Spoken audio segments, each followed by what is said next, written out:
અમરેલી જિલ્લામાં છેલ્લા કેટલાક સમયથી વન્ય પ્રાણી ખાસ કરીને દીપડાના હુમલામાં બનાવોમાં વધારો જોવા મળી રહ્યો છે, જેને લઈને ગ્રામ્ય વિસ્તારમાં લોકોમાં ભારે ચિંતા ફેલાઈ છે। અમરેલી જિલ્લાના ધારી તાલુકાના ગોપાલ ગ્રામ સરબડા રોડ પર બાઉચંદભાઈ પ્રેમજીભાઈ વાઘેલાની સીમમાં મજૂર પોતાના બાળક સાથે વાડીએ મજૂરી કરી રહ્યો હતો। તે દરમિયાન દીપડો વાડમાંથી આવી ચડ્યો હતો અને 5 વર્ષના માસૂમ સાહિલ રાકેશભાઈ કટારા નામના બાળક રમતો હતો તેને ઉપાડી જતો રહ્યો હતો અને બાળકને તેની માતાની નજર સામે જ આ માનવભક્ષી દીપડો માત્ર 5 વર્ષના માસૂમને ફાડી ખાધો હતો।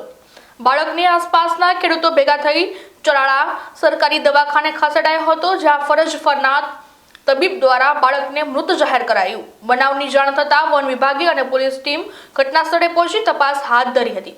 હાલમાં 3 પિંજરા મૂકવામાં આવ્યા છે અને સ્ટાફનું સ્કેનિંગ શરૂ છે। દીપડાને પકડવાની કાર્યવાહી શરૂ કરાઈ છે।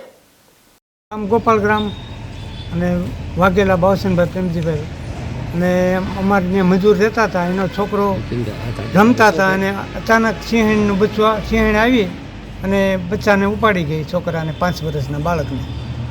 અને પછી અમે હાકલા પડકારા કર્યા એટલે એક તુવેરના ઘેરામાં જ મેલીને વહી ગઈ। બરાબર। કેટલા વર્ષનું બાળક? 5 વર્ષનું બાળક। બાળકનું નામ શું છે? બાળકનું નામ સાહિલ, એનું બાપાનું નામ રાકેશ। ક્યાંના છે? મૂળ ફતેપુરા સુખસર। ઓકે, ગામને શું હતું? તાલુકો કટારા રાકેશભાઈ સાહિલભાઈ, તાલુકો ફતેપુરા, જિલ્લો દાહોદ। શું બન્યું? સિંહણ ઉપાડી ગઈ છોકરાને। છોકરાનું નામ શું છે? સાહિલ। કેટલા વાગ્યા આ બન્યું? 8:30। છોકરાની ઉંમર કેટલી છે? 5.5 વર્ષ। પછી તમે શું કર્યું બાળકને આ ઉપાડ્યા પછી? દવાખાને લઈ। અત્યારે કોણ કોણ હાજર છે? અમે શેઠને બધા હારે। ઓકે।